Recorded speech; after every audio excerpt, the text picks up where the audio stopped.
Can everyone hear me in the back over there? Yep. Yes. Cool.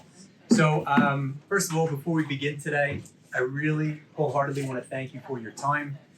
Every day, it's the one constant resource that we are continually running out of, that we can't stop. And the fact that you're going to take some of it today and dedicate to me to allow you to learn a little bit about what we're going to discuss today, I really don't take that for granted and appreciate it, especially the invitations from your manager, Catherine, and Lori. Also, I don't know if Debbie could hear us, but I understand it was also her 24-year anniversary with the company. That's something that we should give a round of applause for. Hey, Debbie. All right, Debbie, let us know next year, 25. All right. But that's something to be celebrated as well. It's quite an accomplishment to be that dedicated and loyal to a company, and we appreciate her effort getting everything done behind the scenes. All right. So before we begin our conversation today, one thing that whenever I speak, I always like to give my credentials, because when I listen to somebody, I'm like, well, what have you accomplished? What have you done? Why should I listen to you? So I started in the industry 19 years ago, and we close roughly 1,000 transactions per year. And they say, the old expression was, you have to take 10,000 hours to learn something before you're deemed to be a professional. 10,000 hours really doesn't work out with 40-hour work, days. Weeks rather. That's like 5 years. That's not really all too impressive, honestly. So I go by the 10,000 units, right? So 1,000 closings, 19 years, simple math, 19,000 transactions I've seen. If you're an agent in your career, you may not close that many in 50 years. And what we're going to try to do today is expedite your learning curve, so that way you don't have to do this many closings in order to learn what we've learned, okay?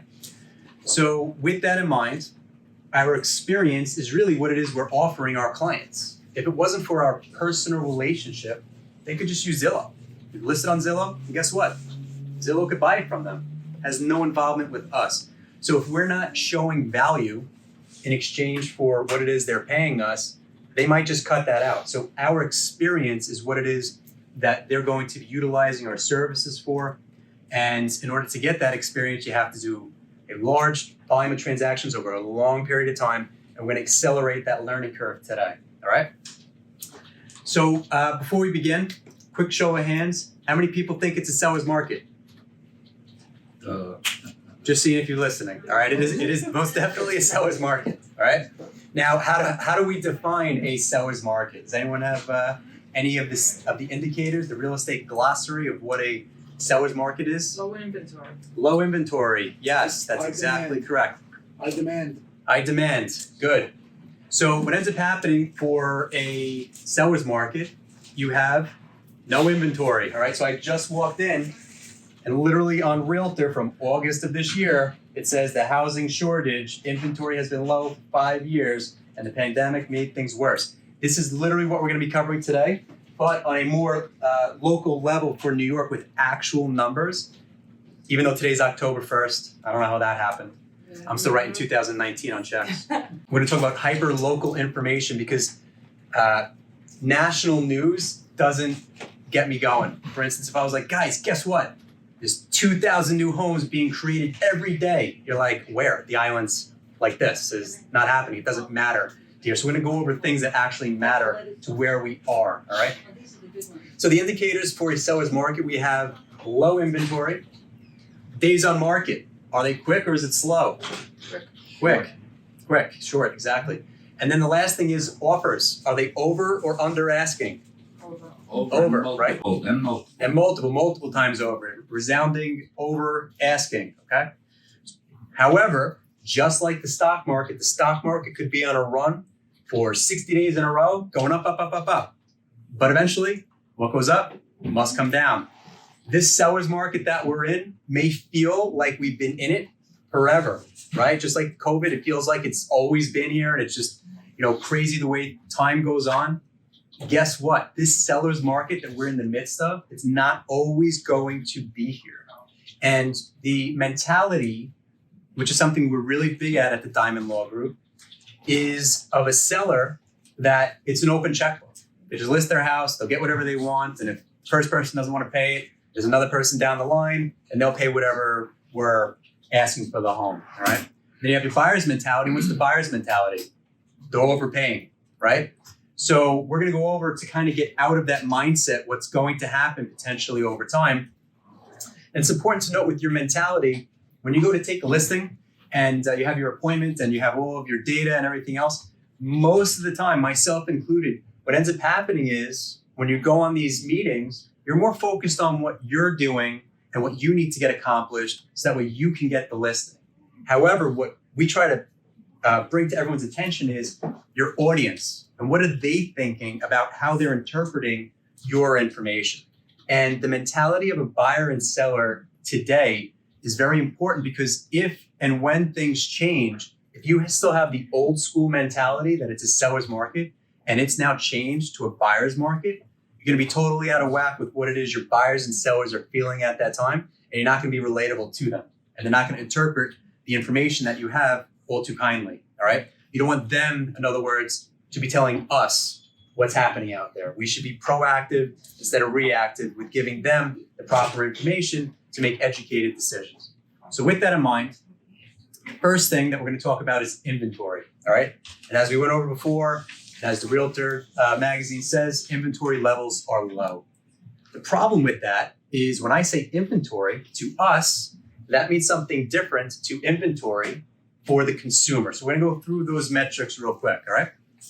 So the first thing when we talk about inventory is, can anyone guess what normal inventory is for housing units out there? Balanced market is 5 to 6 months. 5 to 6 months. That's the correct answer, sir. So 5 to 6 months is a healthy market. But what does a healthy market actually mean? It means if you take total listings on the market and divide them by total closings at the pace in which they are closing within the same time frame, that's how many days it would take for existing inventory to sell out at its current pace. Okay? Healthy inventory, like we said before, sir, is 6 months, half a year. So what we're going to figure out is where are we in Nassau and Suffolk County. So here's the actual information. This was as of August of last year, because obviously September's numbers aren't out just yet, 1st of October. It's getting chilly out there, all right? So here's the actual numbers from August of this year. Suffolk County, all of Suffolk County. This includes the Hamptons as well as co-ops and condos, because I know Stratus or One Key or whatever they're calling themselves these days breaks it out a little bit differently, all right?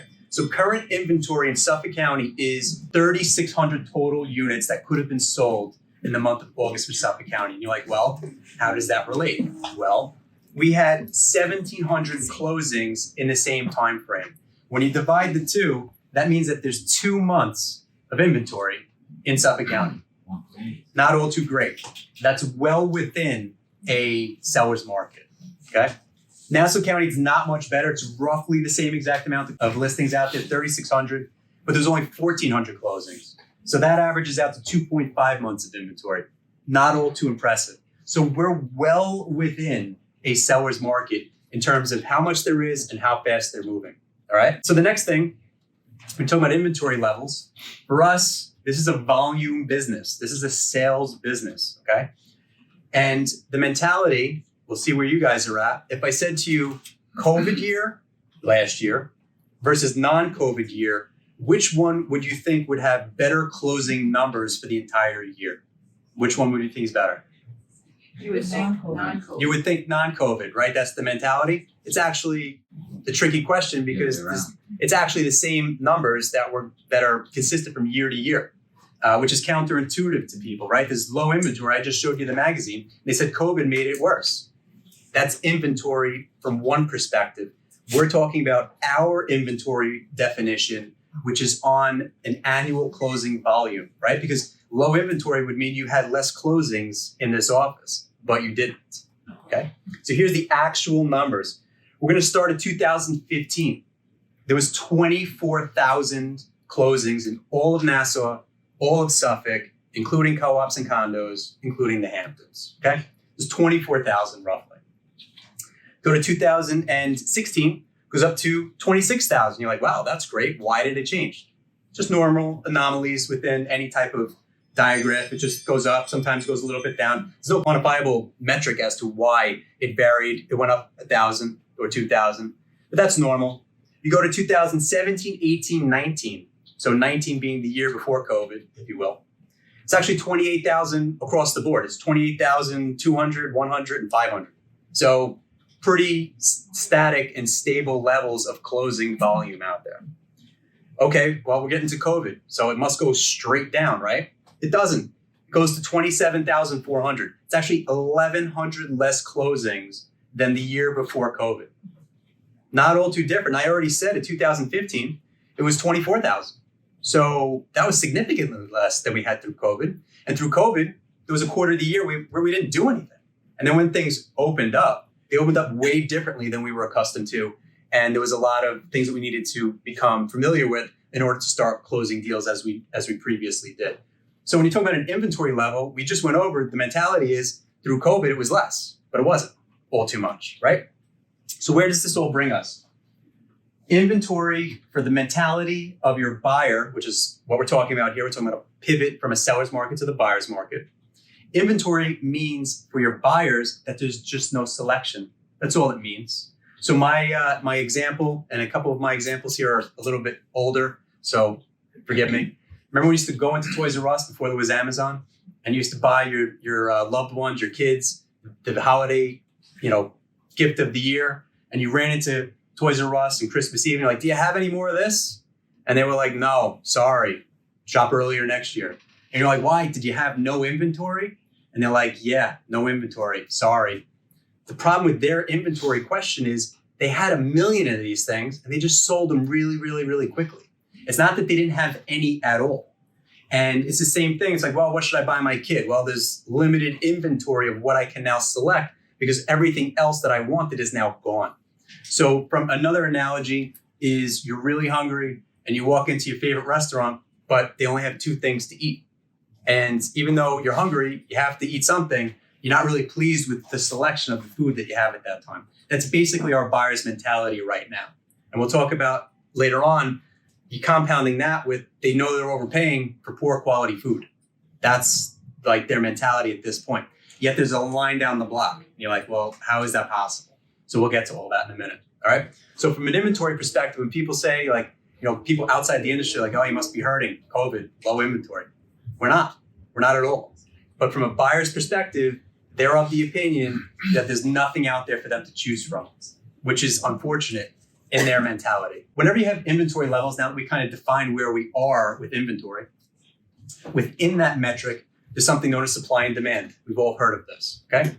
So to put things in perspective, in terms of total supply on Long Island, as of the July 1st, 2019 census, which we're gonna presume is accurate, how many homes, if every single home on Long Island went up for sale tomorrow, including co-ops, condos in the Hamptons, if every single house in every single block in every single neighborhood went up for sale tomorrow, how many homes are there total on Long Island? Does anyone have a guess? Everyone's afraid to. Okay. A lot. 1 million. Is that what you said, 1 million? Yeah. We'll go with 1 million. 1 million is the correct answer. It's actually 1,050,000, but it's easier for us to say 1 million. Okay? So there's 1 million homes out there, and you're like, so what does that mean?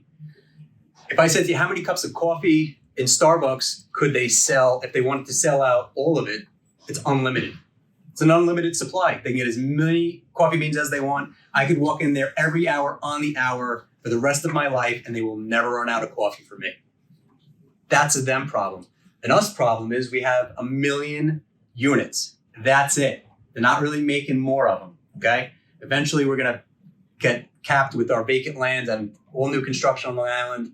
We're not counting that right now. 2019 census in July, there is 1 million homes for all of us to fight over and sell. 1 million. That's it. When you're going from a supply perspective, the 1 million of them out there, we just said that there was roughly 28,000 that turn over year after year on average for the last 6 or 7 years. And the 6 or 7 year time frame is important. Why? How long does the average person stay in their home for? 7 years, right? So you say, okay, Rich, let's just see how many homes we could sell on Long Island. We have 1 million homes, and anyone who bought and sold within the last 7 years is not going to be participating in our market today. And you could raise your hand. And you could say, well, Rich, some people stay for shorter. I'm like, some people stay for longer. The average is 7 years that people stay in their home, okay?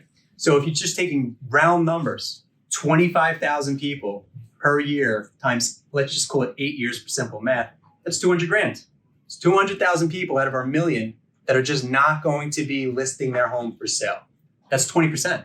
That's a large percentage. So when you say on the magazine article, it said that inventory levels were low, that's part of the reason is traditionally they're low because you have just some people who just aren't going to be participating or selling their home just because it's not their proper time in the life cycle of owning a home, okay?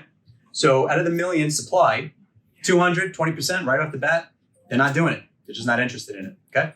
Next, people who are not going to be listing their home anytime soon. And don't worry, I'll get to some good news, all right? When you're talking about people who refinanced, rates were in the 4s not too long ago. People refinanced when they went to 3, then they refinanced when it went to 2, right? Anyone who refinanced within the last 3 or 4 years, they made a decision at that time. Look, values were good back then. I'm not saying they were as high as they are now with the acceleration of appreciation, but they were certainly higher than they were in years past. And at that time, they said, I'm going to either sell and get my equity and move somewhere or refinance and extend my term. So what I mean by that is if you owe 22 more years, you would take what you owed and expand it over 30 years, that would bring your payment down. Also, interest rates went down. So that was a compounding effect of lowering your mortgage payment because you're going to be staying there. That was your decision back then.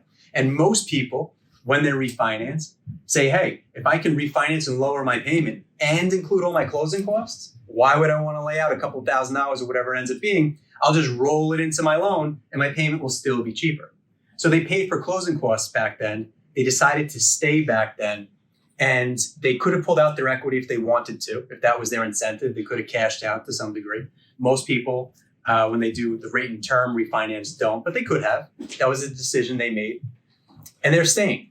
So they're not saying, hey, I'm going to pay for mortgage tax and recording fees and attorney fees when I refinance. And then, you know what, this year, I want to pay for more fees. I want to pay for commissions and transfer tax. Like people just don't want to pay for fees in general, let alone paying twice when they don't need to, okay?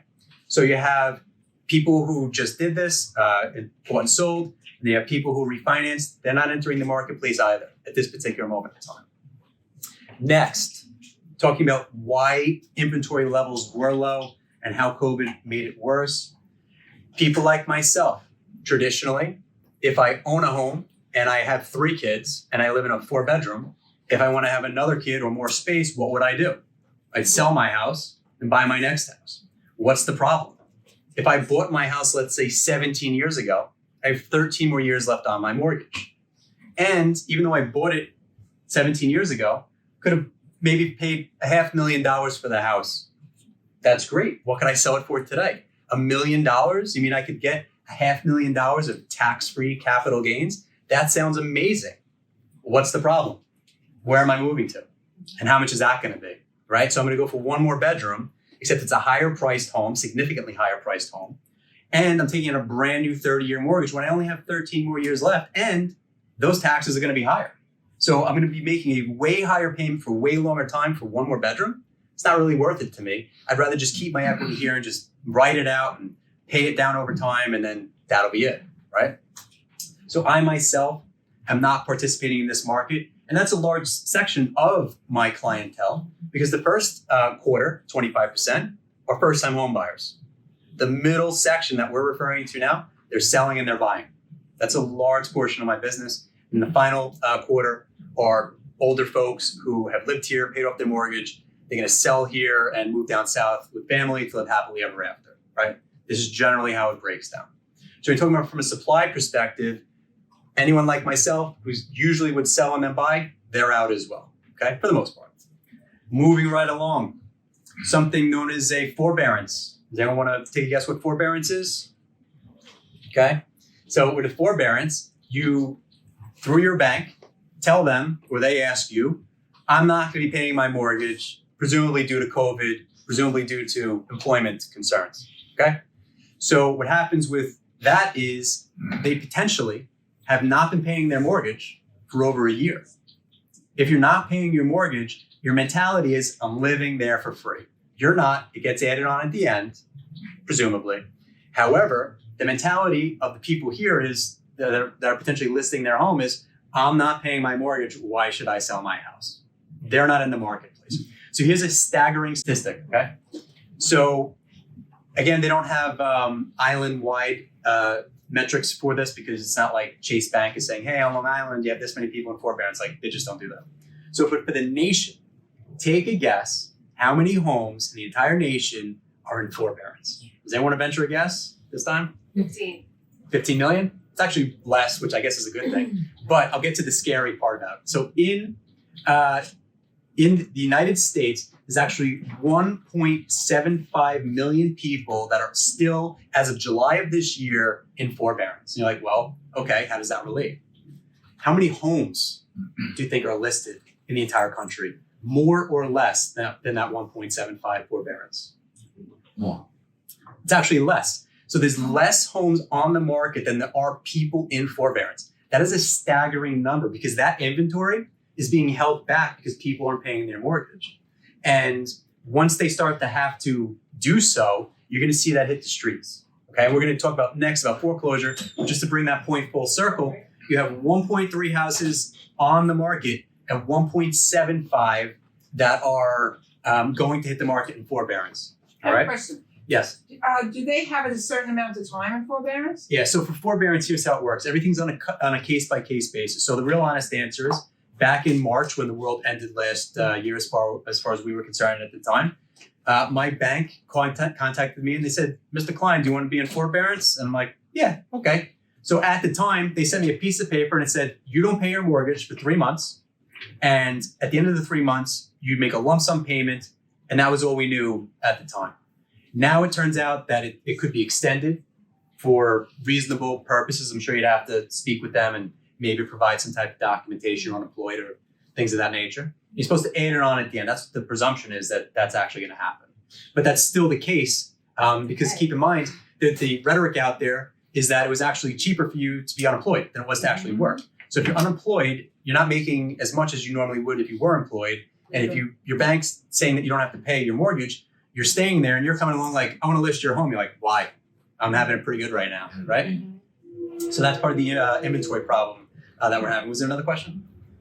I think it was rolled into your answer there. Thank you. Sure, no problem. Has the forbearance extended to January 15th or something?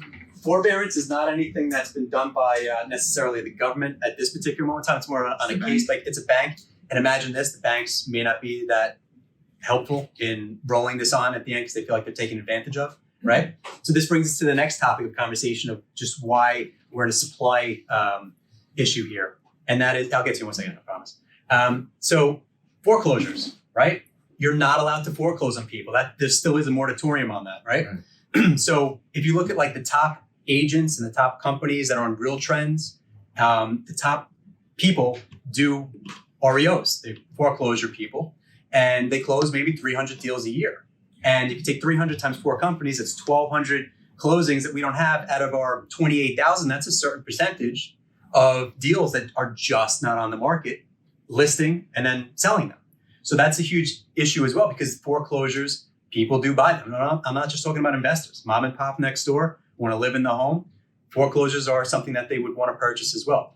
Now, here's where I'm going to draw the conclusion of a difference between foreclosure and forbearance, okay? So again, I've been in the industry since 2002. Then we had a crash in 2006 through 2009, let's call it, okay? During that time, you were able to purchase a home for $400,000 by putting down how much money?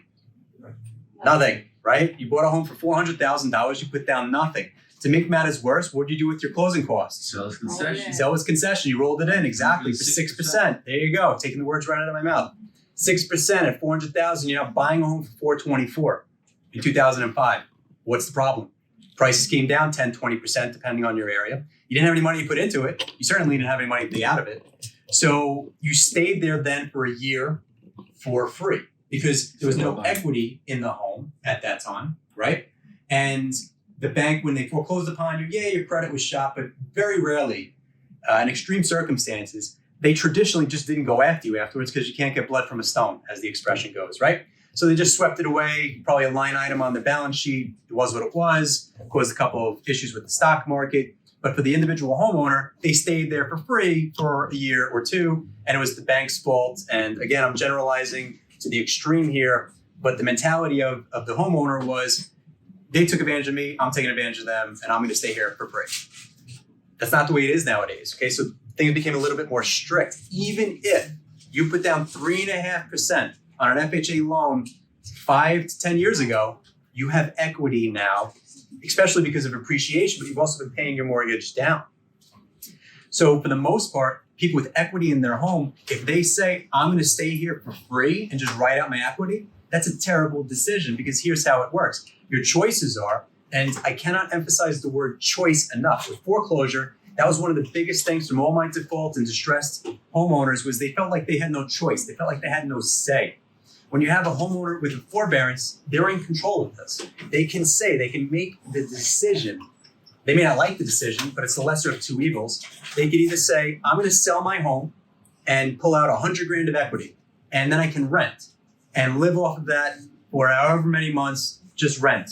And my credit's not shot, and maybe I could save, and if things change with my employment, things change with the prices, maybe I could afford a home again in the future, but at least I'm going to get all the equity because of all the appreciation and because of all of the amortization of my loan balance going down. I'm going to take that now. The alternative is you say, I'm not going to pay my mortgage. Let's say you make that affirmative decision, and even still, if you don't have the ability to, you're just not going to sell your home at that time. How quickly do you think that $100,000 of equity that you have is going to be chewed up? It's not going to last as long as if you sold and took that and rented. You have default interest, which is not all too kind in the state of New York, in any state for that matter, okay? That's going to accrue at a rapid pace. Then you have taxes that they're going to be laying out on your behalf that again come with penalties and arrears. God forbid an attorney gets involved. You're looking at even more money. For what? You to stay there for free? It's not the correct mentality. So when we are able to speak with our clients, and you might find out that they're in forbearance, this is one of the things that you should say to them is, good, you're making the right decision. You need to sell this home if you can't afford it, because one way or another, lesser of two evils, it's not going to work out well. And at least you could leave with your dignity, pride, and more importantly, your money. Decision's yours. Go live happily ever after. I'm not going to go through the horror stories that I've heard from short sales and foreclosures of families that were put out on the street like Christmas Eve, like not good things happen, okay? So when you're in control of the situation through forbearance, circling back to our topic, that inventory is going to hit the streets, all right? Just not yet. Okay, factoring in, we talked about supply. Not a lot of it out there. Demand, is there a lot of demand out there? Mm-hmm. You bet there is, right? There's lines down the street when you're supposed to be socially distancing. That tells you that people are prioritizing buying their home and not wanting to miss out, potentially over their safety. I'm not just talking about now with the vaccine. I'm talking like when we opened it up back in May, June, or July of last year. You know, people were throwing caution to the wind, if you will, and deciding still to wait online to purchase a home, all right? So demand is extreme out there. There's a couple of factors as to why. They're saying that millennials, however you want to quantify that by age brackets, are now of age to purchase a home, right? That's usually what happens with younger generations. Younger generations are usually buyers and older generations are sellers. That's how the age demographics skew, okay? So you have millennials who are coming of age. They've saved their money. They're ready to get out of their parents' basement. They want to buy this house. And part of their mentality, going back to that, is they've done everything right. They haven't done anything wrong. And they still can't get this house, right? So demand, it's out there. Plus, you have a compounding factor of city folk who are in Manhattan and Queens and Brooklyn, et cetera, who used to stay there, right, for the most part, now are coming here. Why? Congestion, right? They just don't want to deal with it anymore. They want more space. You have people who are remote working forever, right? They're never going back to Manhattan. And their company's totally okay with that. However, on a beautiful day like today, they don't want to be in a stuffy Manhattan apartment. They want to be outside on their deck, on their porch with beautiful amenities. So, and for the most part, if you're just going from a financial standpoint, people in Manhattan make more than people in Nassau and Suffolk County. That's just the way it works, okay? So you have them bidding on our houses with our millennials trying to get in on the action. That's why you're seeing cash offers and all types of crazy contingencies out there. That's part of the reason why. And it's extremely frustrating. Imagine being your buyer. You've saved, it's the American dream, as they call it, right? The next chapter of life. We have people who are getting married or whatever version of that is happening nowadays. And like they're living with their in-laws. That's usually not the way that the book used to read, okay? They were supposed to get out of their house and they don't want to rent. And frankly, nor should they, all right? So you have all of this pent-up demand out there. So supply and demand, we know where we're at, which factors into the next topic of conversation, unless anyone has any questions. No? Okay. Moving right along. Next thing I said on the seller's market is days on the market, okay? Days on market are quick, as we know. Part of the problem with days on the market is when things move quickly, clients who are on the line of, let's say, making an offer get swept aside and they feel like they're not being properly represented because there's no transparency and it's not a fun process for them. The process in general of buying a home is never fun, right? You take the sticker price, you take the moving, the closing costs, like it's never a fun type of transaction here. Then you factor in that everything's moving so quickly that they feel like they're just getting left behind. So I just want to talk about days in the market because this is going to be one of the real big indicators when, again, not if, when things pivot to a buyer's market. This is going to be really the most obvious part as to what we can really wrap our heads around, okay? So here's how days in the market work. I'm, again, just said, I'm not looking for a home, but I do have a search engine set up through OneKey for specific things that I'm looking for in a new home in my little area. So again, I live in Nassau Shores, which is one of like 8 elementary schools in Massapequa. I can't move to another elementary school. We're so ingrained with this potential area that we're in that I can only move like literally like a 3-block radius from where I am. Because if I go to another place within Massapequa, it's a totally new school district. My kids make totally new friends. We're in totally new sports groups. And it's just not something that is worth it at this particular moment in time for an extra bedroom, okay? So days on the market goes like this. You may not be aware of this, but if you list a house through my search engine and it pops up, do you know how long that takes from you clicking accept to me seeing it through my email? You know how long that takes? 1 minute. 1 minute.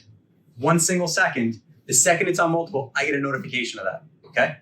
And it's the old expression, you don't get a second chance to make a first impression. That's legit. And days on market, I know about it. It's going to move pretty quickly, okay? When you start to see these things go on, a true story, there's a house that I love in Massapequa. So for me to move, I love my house now, but for me to move, it's on the open bay. It's actually on the corner, so it has a canal with a dock as well. It has a pool and it has a beach, like an actual personal beach. I'm like, this is great. What's the problem with it? It's been damaged since Sandy, and it's been on the market for years and years and years. And if the house next door goes up for sale, which it did, this house was, let's say, the damaged ones for 1.2. House literally right next door just sold like a week ago for like 1.4. Okay, so why in God's name would I ever buy this house for 1.2 when I'm going to have to put in more money that I could have just bought a brand new house? It's not on the actual canal, but hey, for an extra 200 grand, I don't need to put into it. Plus the inconvenience of having to go through new construction sounds like a nightmare. If this 1.2 house hits the market through my search engine and it's grossly overpriced, you know what happens to that? That in my mind, it's dead to me. I have no purpose for it. And then we're going to monitor price improvements over the course of however much time until it whittles down. You know, when we're talking about listing something and be able to sell it for what it is that we told our client that we could sell it for, listing for a high and then just whittling it down to a sweet spot is never the way to go. We'll expand upon that next. But for our purposes now, one of the reasons that we have expanded days on market is because it's not listed correctly, okay? But when you have supply and demand issues and you list your home for sale, normally, nowadays we said it's moving quickly. For houses that don't move quickly, why would that possibly be? Overpriced. Seller's a complete lunatic. Imagine that. Never happens, right? Or the house, there's something wrong with the house, right? There's an open permit. So the first thing I hear when I see it's back on the market, Why? Why is this back on the market? Well, is it a buyer issue they didn't get for qualify for a mortgage? That is literally probably the only answer that I will accept. Otherwise, I presume it's something wrong with the seller. And when things start to go on the market and they're just not selling, those are usually the reasons. That's not what we're talking about now. As you see days on market increase for normal people, that is a literal definition of things pivoting to a buyer's market, okay? So again, price, that's what we just said, overpriced. Here's the mentality now. Go on Facebook, literally at any time, and you'll see agents posting, they sold it for over asking. Great, that's amazing. Your homeowners love you. You did a great job. Imagine this scenario though, X amount of months/years from now. Hey, old neighbor, how was that Coldwell Banker American Homes agent? It was a seller's market. You must have made a fortune. They were awful. Well, my God, that's such a surprise. What happened? Well, they didn't sell my house quickly for over asking in a seller's market. They sucked. Meanwhile, we didn't educate them that it was no longer a seller's market. It pivoted to a buyer's market, and we weren't upfront and honest with them as to pricing. All right, so that's what we're going to discuss now, offers over asking. The normal mentality, if you ask anyone who's unsavvy to this business, if you're paying over asking, are you overpaying? Most people would say, Yes. No. right. He says no. I believe you. Here's the reason why, okay? And I'm not saying one way or the other. This is just my own personal beliefs when it comes to overpaying because you're paying over asking. If Starbucks tomorrow decided to sell a regular venti or whatever it's called, cup of coffee for $40, we would walk in there and guess what? We'd never go back. Why? Because it's overpriced and it's not worth it to me. If a buyer wants to purchase something, what's their mentality? They want to pay as little as possible. However, we have the seller who wants as much as possible. And somehow, without the intervention of an appraiser, these two unsophisticated people came to terms as to how much the seller wanted and how much the buyer wanted to pay. That is literally the definition of market value, okay? So if I said, hey guys, I got a good stock tip for you, but we missed it. It was Google, and we're not buying it now because it's more expensive than it was the day yesterday. The stock market would literally not exist. The whole stock market is predicated upon somebody paying more for it than the other person could have the other day, and then vice versa when things go in flux. The problem with the stock market is it depends on when you're buying it and when you're selling it, and whether or not you're doing that as a profession as opposed to just retirement, which is in reality what purchasing a home is for most people, which we're going to discuss in a minute, okay? So I personally don't believe in overpaying. I believe you paid what the house was worth at that time. That's all it comes down to. And here's how I can prove it, okay? So I'm an English major. So if I lose you with the math, just stop me and let me know, all right? So I'm gonna use round numbers for my examples here. $500,000 house. Pick any area in your head. You know what a $400,000 house in that area, you know what 500 is, you know what 600 is, okay? $500,000 house. It's listed for that amount, and the buyer ends up paying $550. And you're like, wow, 10% over asking. That's crazy. You overpaid by 50 grand. And the seller says the listing agent did a great job, and we sold it for way more than you thought you were going to get, and everyone is happy except for the buyer, because that's what we're talking about now, buyer mentality. They're literally waiting online to buy something that they may not even like because there's low inventory. So this is what they're going in to this process thinking, okay? So here's the real math for 50 grand overpaying. Let's just presume that interest rates are 3%. Easy math. 3% on 50 grand is $1,500 a year, okay? $1,500, in case you're curious, works out to like $125 a month. For the rest of 30 years, you're like, Rich, this is just awful. I thought you were gonna tell me that they're not overpaying. It sounds like they are. Here's how it works, okay? $15,000 is the cost for you to buy a home for $550. What you're really doing when you're borrowing money to purchase a home is the bank is giving you the funds in order for you to make small payments, 360 payments over 30 years, to bring whatever you're borrowing down to zero. Presumably, when you sell your home, you're not going to sell it for whatever you purchased it for, even if you overpaid by 50 grand, for two reasons. One, inflation. just without you doing anything, without the real estate market going up itself, just due to money itself being worth something different in the future, 2021 money is way different than 2051 money.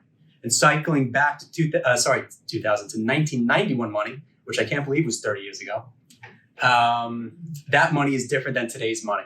Okay, it just is. Look at the prices of cars and houses, just due to money itself. Then I said there were two reasons. Appreciation. Real estate generally goes up in value besides inflation. Okay, so I've never, when I speak in absolutes, because if I was your surgeon and you were like, how effective is this? I'm like 99%. Well, 99% over 365 days means that 4 times per year, it's not going to work out well. Okay, so when I talk 0 or 100, black or white, I have never handed a check to a client that paid off their mortgage. And when I handed it to them, they said, I bought this house in 1982, but I overpaid by 50 grand then. You get a check for $750,000. They don't care what they overpaid because the bank allowed them to borrow even more money for them to leverage over time to bring all of that principal balance back. Because whatever you're borrowing, that same 50,000, let's just say you're borrowing 80% of that, you're really, that's $34,000 that you're actually borrowing on. You have to come out of pocket for, just whatever the difference is. So whatever you're purchasing for is leveraged even more. So you're getting rates now in the 2s and the 3s. That's literally unheard of. It's free money. The bank is losing money if you stay there for 30 years, just due to inflation alone. Now to them, it's a little bit different because it's an annuity and it's quantitative and they could sell that and chop it up to a million different pieces.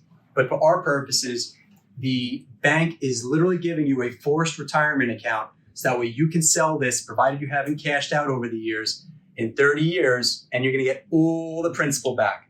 But you say, Rich, there's interest that they have to pay. Yeah, and you get a tax write-off for that. So whatever you're borrowing, you get to deduct, depending on where you are with your standard deductions, if you're itemizing or not. You get to deduct all the interest you pay. So the bank is literally giving you money that you get a tax write-off from, and every single penny of principal that you pay, which I get, you're not going to want to pay it on a monthly basis. But when you sell this thing 30 years from now plus, you get that all back, plus whatever appreciation is and inflation at that time. So when the buyers say to me, I'm going to be on the sidelines, I'm going to wait till prices come down, that's a bad bet. Just a bad bet. If you need to purchase a home, the best time to do so is now. Why? What's your alternative? Unless you're living somewhere for free, parents, you're renting. Okay? So I said, you're wasting $1,500. That's their mentality now because you're overpaying by 50 grand. Okay? If you rent for 1 month, you're already negative equity. If you rented for $2,000 for 1 month, you were better off paying $1,500 a year and more interest. That's just the simple way it works out. Okay? And I get that I'm simplifying this with just interest and I'm not including principal because then it changes the math a little bit with the amortization.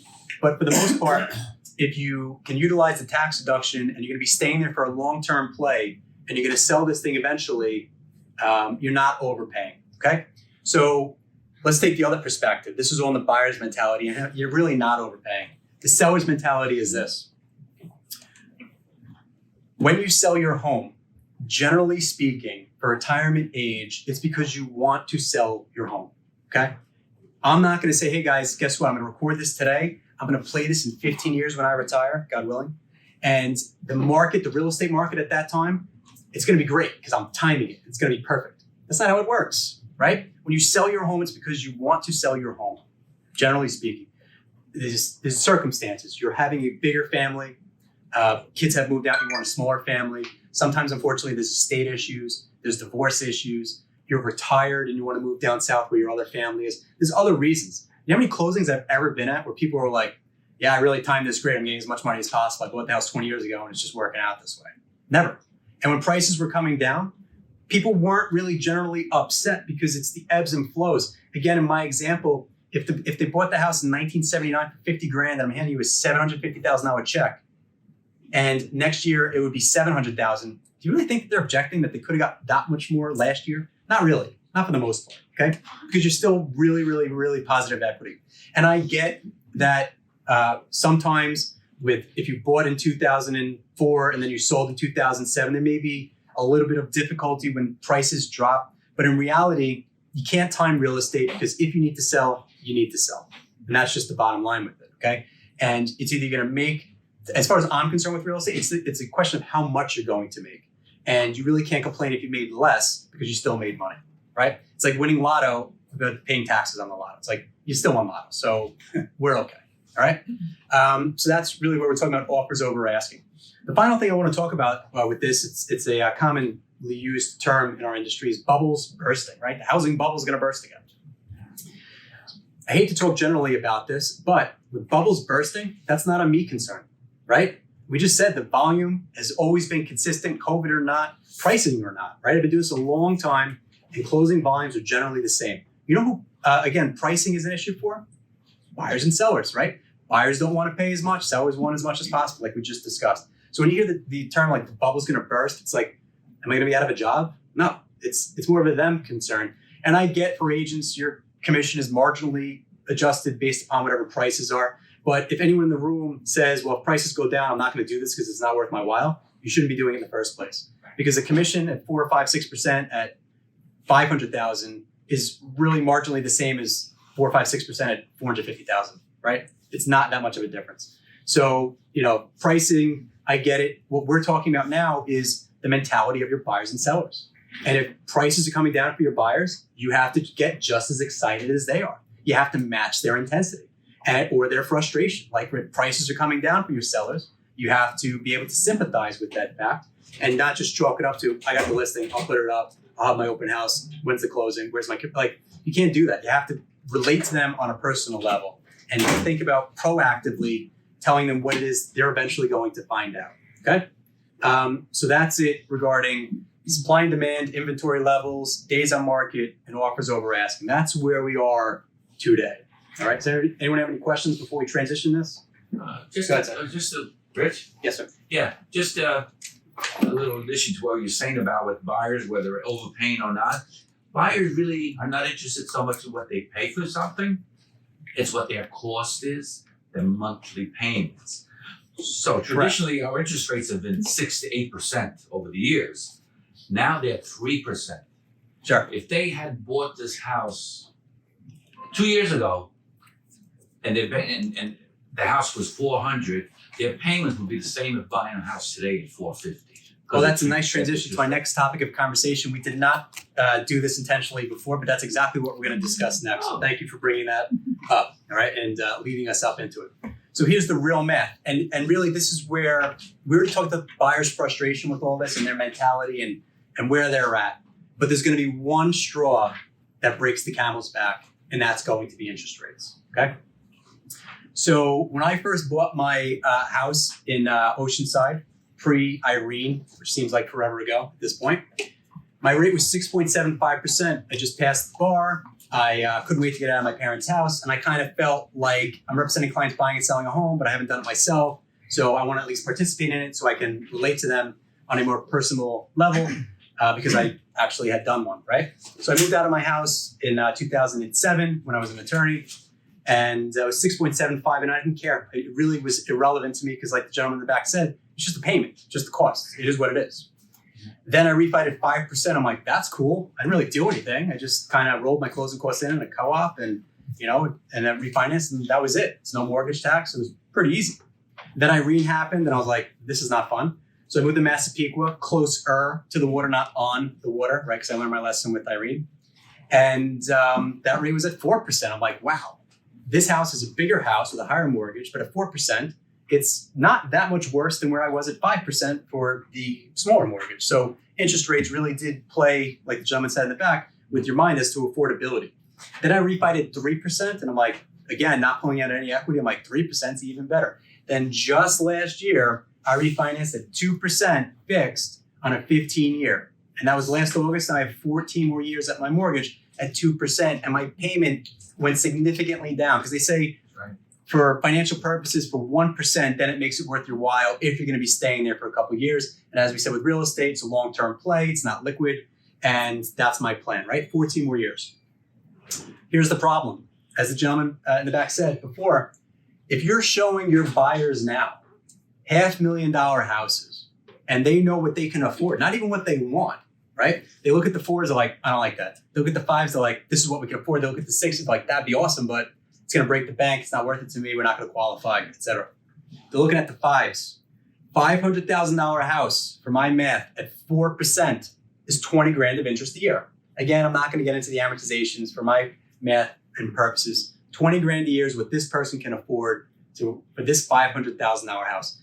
They're going around to house to house to house. They can't find anything they like. They're getting outbid on everything. And so what happens then? Interest rates go from 4% to 5%. Now they're looking at the same houses. And now they have to pay $25,000 and pay over asking on top of whatever it's listed for. The compounding effect of that is going to be where they can't afford it. And they're not going to want it. Because now you're overpaying for something that you could have got yesterday for cheaper. And it's just not going to happen. So what are they going to do with their offer? They're going to make it a little bit less. Why? Because that's what they can afford. And the seller's going to say, well, of what relevance is what you could afford to me? Did you see the line of people out my door last Saturday? I don't need to go with you. I'll just go with somebody else. But what's their problem? Same problem, right? They're still borrowing the same money.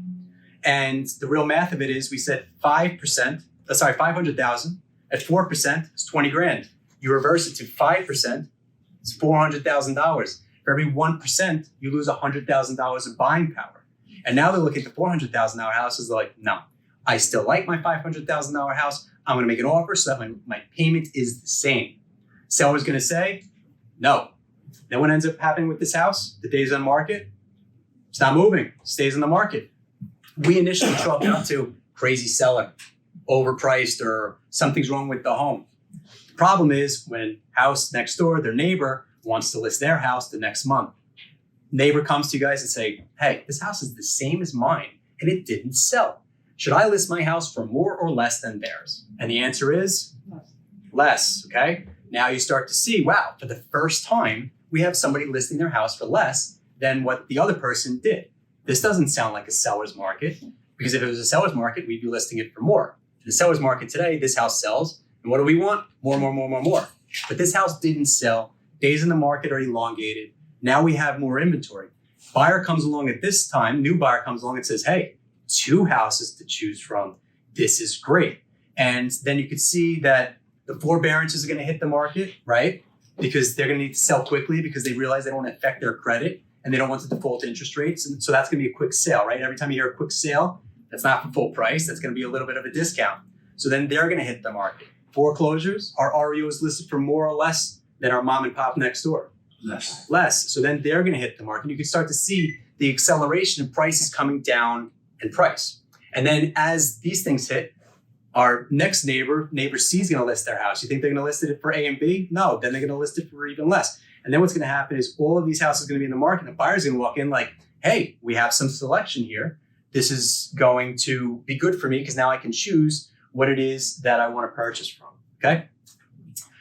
The mentality with this though, and you're like, well, okay, if that happens, how does that change inventory numbers in terms of closing? Like how many closings are we going to have if the days on market get elongated? And the answer is none, because we have a glut of inventory of demand out there that's going to be meeting all of this new inventory that comes out. So even though the days on market are going to be elongated, that's a price concern for the seller. That's not a me concern, because then the next houses that hit the market, there's going to be even more of them. So as supply increases, actually at that time, demand is going to be met because there's such a glut of it out there. And then we're just going to sell more, basically the same exact amount of houses. It's just going to take longer for those houses to sell, which kind of plays with your mind a little bit. Like, how can we close the same exact amount if they're closing slower? It's because there's going to be more inventory that's going to hit the market. Just like in the stock market, right? When things go down, what does everyone do? They panic and they just accelerate it going down. So you're going to start to see these people who are on the fence also about moving, like, oh, I better do this now. Then they'll hit the market as well. And all this pent up long lines that we have, it's all going to be dissipated by all of this increased inventory out there and supply out there. All right.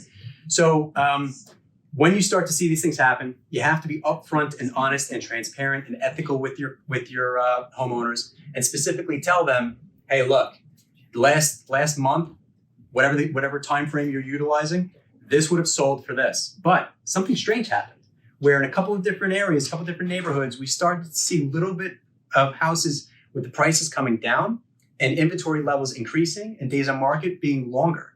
So you have to tell me now when we're going to list your home, and I get wanting to get the listing and trying to appease your clients, and you don't want to lose the listing because you're not listening to what they're saying. I'm not saying not to take the listing. What I am saying is, in writing, attorneys, tell your client, we're going to take the listing at 600, but I really feel real value here is 550. So we'll do it your way, but in 30 days, I'm going to need you to pre-sign, an offer improvement for whatever you feel is reasonable, because that's where we're really at. And we don't want to be chasing things as we progress throughout the process. Because then the story is, how was it? Well, they told me to list it for, I wanted to list it for 6. They told me it was probably going to sell for 575, and it sold for 575. That sounds like a little bit better story than it's your fault because you didn't sell the home in a seller's market. That answer sucks, okay? Because for our friends and families and colleagues of the homeowner, or the buyers for that matter, what it is we're doing here is just being responsive to their mentality, being appreciative of what it is that they're thinking in order to participate in this type of transaction, which we said from the get-go is way more stressful than it needs to be throughout the process, okay? And adding value to what it is that we do. Because if we don't add value, they're not going to want to pay us, right? You have to literally do something in order to make it worth their while. Otherwise, they're going to go, like somebody said before, like closing costs. Like they want it to be as minimal as possible. If you're not doing anything, guess how much they want to pay us? Nothing, okay? So you have to do something. And part of our conversation here today is just educating yourself as to, finger on the pulse of what's happening on Long Island real estate. However, you've been a great audience and I appreciate your time. But everything we just discussed in the scheme of things, do you know how much it really matters at the end of the day? Not really all too much. Like having an education and be able to talk about these things conversely, that's great. And you should be able to do so. This is our chosen profession. But pricing and inventory levels, volume still stays the same. You know what's more important than all of this stuff that we just discussed? It's customer service, right? Customer service trumps all of this stuff. And being as proactive instead of reactive, and this is what Lori had asked me to say before, so this is all her idea for my shameless plug. At the Diamond Law Group, we do things a little bit differently, I believe, than most firms out there. Right off the bat, we have an interactive website, which allows people to follow along each step of the way. So we send the contract out. You send me the sales agreement, and you're like, send the contract out, they waive the inspection, we're good to go. And then I send the contract out. And then what happens? You guys call the buyer's attorney. Guess what? They don't have it. Not in my office, because you could log in and see a copy of it. You get an email that it was done, and then you could correct the miscommunication or lack of communication out there. All right. So that's the first thing we have is an interactive website. You could pull up documents forever. It's cloud-based. We have clients on average every 7 years, and we have their titles. We have all the documentation readily available. All right. Especially around tax time, they need their closing disclosures, etc. We also have teams. So what I mean by that is, with all due respect to other attorneys, I don't know how they operate. I presume it's just one attorney and maybe 1 or 2 paralegals. Maybe they have, a partner, etc. In my office, we literally have 4 teams of 3 people that all use the same email address. So like I'm on the A team, and then I have 2 other people, paralegals, that have a combined over 20 years experience. That right now I'm getting emails. I was showing Gianni, who's our cameraman for today, literally received an email a minute from the time I drove from Massapequa to here. It took me 30 minutes, 30 emails. Another half an hour setting up, 60 emails. By the time I'm done with this, let's say we'll do a quick test. I left at 9 o'clock and it's 11 o'clock now. So you would figure 120 emails. It says 99 plus. So it only goes up to 99 on my phone. So each one of these emails, though, it's not like Mr. Klein will get back to you when he can because I don't know what's going on. If you even get a response. Like in my office, things are being handled. Suzanne's sending me emails right now and they're being taken care of, okay? That's just that we operate, like, with all due respect to holidays and all. We just had the Jewish holidays and I get emails back from like Vito Italiano who's like, I'm out for the Jewish holidays. I'm like, Rich Klein, I'm working, like, what's happening here? Like it shouldn't be like that. You know what I mean? Like the world doesn't stop for things of this nature. And, we're trying to get into contract. We have a deal right now where we set the contract to Labor Day. We're not even in contract. They haven't even gotten back to us about changes. And I'm talking to my homeowner. I'm like, if you have anyone else, this is the way it's going to be. And they're like, we like these people. So I'm like, that's a you decision. But I'm being honest with you. Like, any date that you think we're closing, like that's never happening based upon month delay, literally a month late. It's daily follow-up.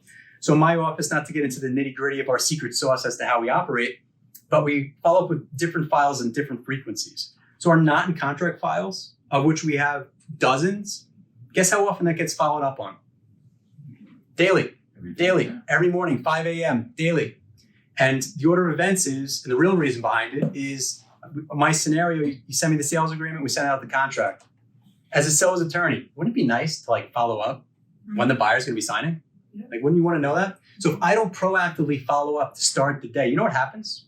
I get a call from one person on the listing agent's team, maybe another person, 2 people on the selling agent's team. I get a call from 2 clients who can't communicate with one another, and the loan officer and the title company. And it's like, I have 7 people asking me when the buyer's gonna sign. I'd send out one email, blind carbon copy everyone, when are they gonna sign? And when we get the answer, we blind carbon copy everyone on the answer. Because I'd rather take 1 minute of proactive than 7 minutes of reactive. And I don't really think it's that much to ask. Again, I like to make analogies. This is your financial health. Most people that I talk to, financially, this is it. Like, this is the most important thing they got going on. So if you're in the hospital, God forbid, and your doctor or nurse or other medical professional comes around and asks how you are, that's way preferred as opposed to you hitting the buzzer 20 times because there's an issue, right?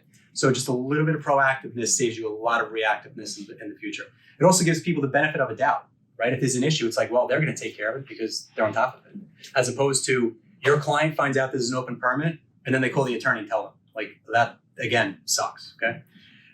So you might have heard also that we opened up a fully staffed office in Smithtown. It's one of my favorite things when you see on the attorney's letterhead, like Manhattan, it's like, you're not in Manhattan. So we actually have an office in Smithtown with my partner, John Beleza. I'm sure many of you have worked with. It's fully staffed. We have one of his teams out there.